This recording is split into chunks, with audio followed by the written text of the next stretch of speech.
Hello বন্ধুরা, আজকে আমি আপনাদের জন্য নরম তুলতুলে তালের বড়ার রেসিপি নিয়ে এসেছি। আর এখানে বড়াগুলো দেখুন কতটা নরম তুলতুলে হয়েছে। আর এই বড়াগুলো এইভাবে যদি বানান তাহলে একদম নরম তুলতুলে থাকবে। অনেক সময় আছে দেখবেন বড়া বানিয়ে রাখলে শক্ত হয়ে যায়, কিন্তু এইভাবে একবার আমার মতো করে বানিয়ে দেখবেন, একদম নরম তুলতুলে হয়ে থাকবে। তাই বন্ধুরা, মিতাস বেঙ্গলি রেসিপিতে সবাইকে স্বাগত জানিয়ে আজকের আমার রেসিপি শুরু করছি। আর তালের বড়া বানানোর জন্য এখানে একটা আমি তাল নিয়েছি। দেখুন, প্রথমে তালটাকে আমি জল দিয়ে ধুয়ে পরিষ্কার করে নিয়েছি। আর এখানে মেজারমেন্ট কাপের 1 কাপ সুজি নিয়েছি। প্রথমে মিক্সিং বোলে সুজি দিলাম, তারপর এখানে হাফ কাপ জল দিয়ে এখানে সুজি ভিজিয়ে রাখবো। আর সুজিটা এইভাবে ভিজিয়ে রাখলে এখানে বড়াটা খুব নরম তুলতুলে হবে। আর বন্ধুরা, ভিডিওটি স্কিপ না করে পুরো ভিডিওটি দেখার অনুরোধ রইল। আর বন্ধুরা, ভিডিওটি দেখতে দেখতে অবশ্যই একটা লাইক করে দেবেন। আপনাদের একটা লাইক আমাকে নতুন ভিডিও বানাতে উৎসাহ জাগায়। অনেকেই আছেন এই তালের পাল্প বের করতে খুব ঝামেলা মনে করেন, কিন্তু আজকের আমার ভিডিও দেখার পর বুঝতে পারবেন এটা কতটা সহজ। দেখুন, এখানে আমি তালের খোসাটাকে ছাড়িয়ে নিয়েছি। তারপর এখানে আমি কাঁচি দিয়ে এখানে কেটে নেব। আর এইভাবে কাঁচি কিংবা বটি ছুরি দিয়ে যদি তালের এই ছোবড়াগুলো কেটে নেন, সেক্ষেত্রে তালের পাল্প বের করতে খুব সুবিধা হবে। আর অনেক সময় আছে দেখবেন আপনার যে কোনো ঝুড়ি কিংবা গ্রেটারে করে যদি এইভাবে রসটা বের করা যায় তাহলে খুব ঝামেলা মনে হয়, কিন্তু এইভাবে বানিয়ে দেখবেন খুব তাড়াতাড়ি রসটা বেরিয়ে যাবে। দেখুন, এখানে 3টে আটি আমি ছাড়িয়ে নিয়েছি। এরপর এখানে আমি তালের পাল্প বের করার জন্য একটা কাঁচি নিয়েছি। কাঁচি দিয়ে প্রথমে এইভাবে কেটে নেব। দেখুন, আর এখানে আমি কিভাবে কেটে নিচ্ছি আশা করি বন্ধুরা দেখে বুঝতে পারছেন। আর আমি এখানে কাঁচি দিয়ে কেটে নিচ্ছি, আপনারা চাইলে ছুরি কিংবা বটি দিয়েও এইভাবে কেটে নিতে পারেন। আর এইগুলো এইভাবে যদি ছাড়িয়ে নিয়ে এখানে তালের পাল্পটা বের করে নেওয়া যায় তাহলে খুব সহজে বের হয়ে যায়। আর হাত দিয়ে ঝুড়িতে যদি ঘষে ঘষে বের করেন সেক্ষেত্রে আমার মনে হয় অনেকটা ঝামেলা হয়, কিন্তু এইভাবে বানিয়ে দেখবেন তালের পাল্পটা খুব সুন্দরভাবে বের হয়ে যাবে। দেখুন, এখানে আমি 3টে আটি থেকে এখানে তালের ছোবড়াটাকে বের করে নিয়েছি।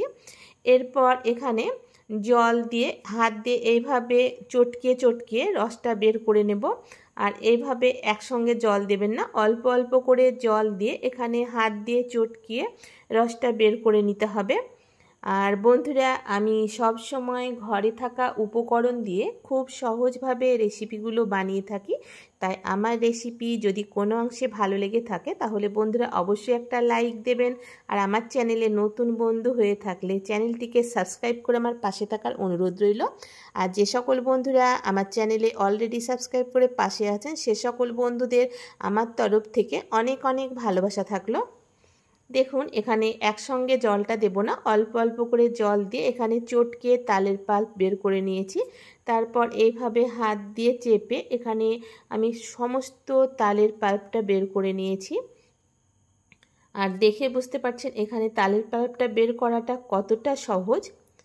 আপনারা এইভাবে তালের পাল্প বের করে দেখবেন, খুব তাড়াতাড়ি বের হয়ে যাবে।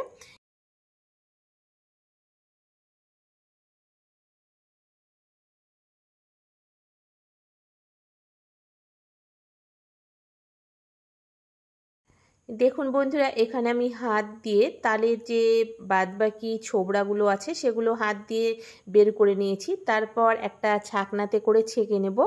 আর তালের পাল্প বের করার পর এইভাবে ছেঁকে নেবেন, না হলে বড়া বানানোর পর যদি খাবার সময় মুখে পড়ে সেক্ষেত্রে খেতে ভালো লাগবে না। এইভাবে আমি ছাকনাতে করে ছেঁকে নেব। আর বন্ধুরা, এখানে দেখে বুঝতে পারছেন তালের পাল্প বের করাটা কতটা সহজ। দেখুন বন্ধুরা, এখানে আমি সমস্ত তালের পাল্প ছেঁকে নিয়েছি। এরপর একটা মিক্সিং বোলে আমি ঢেলে নিলাম। এরপর হাফ চামচ লবণ দিলাম। আর মিষ্টি খাবারে একটু লবণ দেবেন, সেক্ষেত্রে স্বাদের ব্যালেন্সটা ভালো আসবে, খেতে ভালো লাগবে। এরপর এখানে আমি আটা দিলাম। আর আজকের বড়াটা আমি আটা দিয়ে বানাবো। তারপর এখানে গুঁড়ো করে রাখা চিনি দিলাম। আমি মিক্সার গ্রাইন্ডারে চিনিটা গুঁড়ো করে নিয়েছিলাম, আর চিনি গুঁড়ো করে দিলে এখানে বড়াটা খুব ভালোভাবে বানানো যাবে, সময়টা কম লাগবে। এখানে জায়গাটা আমার ছোট মনে হচ্ছিল, তাই আমি আরেকটা জায়গাতে এখানে সমস্ত উপকরণ ঢেলে নিলাম। এরপর ভিজিয়ে রাখা সুজি দিলাম, আর সুজি আর আটা দিয়ে এখানে আমি ভালো করে মেখে নেব। আর এখানে আমি 500 গ্রাম চিনি মিক্সার গ্রাইন্ডারে গুঁড়ো করে নিয়েছিলাম। আর এখানে মিষ্টিটা আপনারা নিজেদের স্বাদ অনুযায়ী কম কিংবা বেশি করে দিতে পারেন।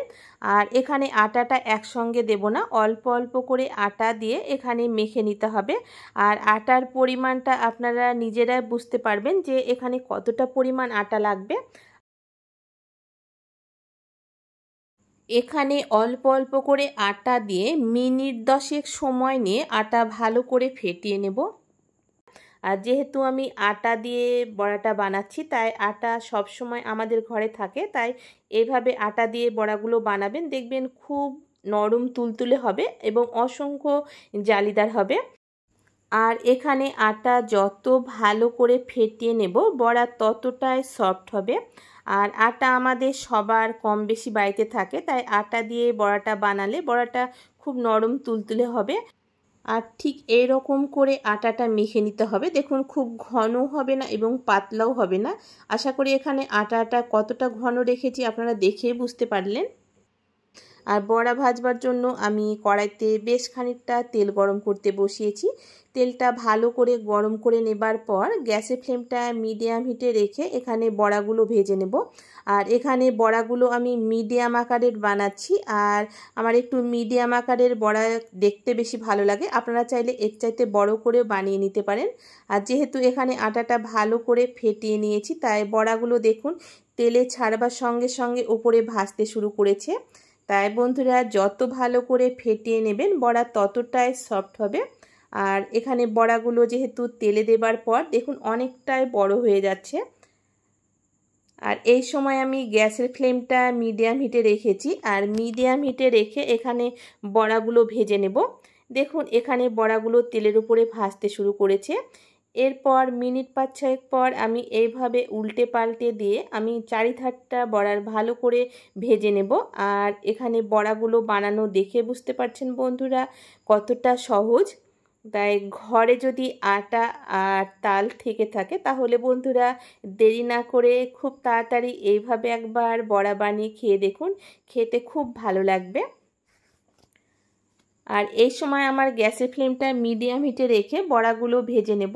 আর এইভাবে আমি খুন্তি দিয়ে ঘুরিয়ে ফিরিয়ে এখানে চারিধারটা লাল করে ভেজে নেব। আর এখানে বড়াগুলো দেখেই বুঝতে পারছেন বন্ধুরা কতটা লোভনীয় হয়েছে। আর যেহেতু আমি বড়াগুলো মিডিয়াম আকারে বানাচ্ছি তাই দেখতে খুব ভালো লাগে। আপনারা চাইলে এর চাইতে বড় করেও বানিয়ে নিতে পারেন। দেখুন বন্ধুরা এই বড়াগুলো ভাজা হয়ে গেছে, আর কালারটা ঠিক এরকম রাখবেন তাহলে দেখতে ভালো লাগবে।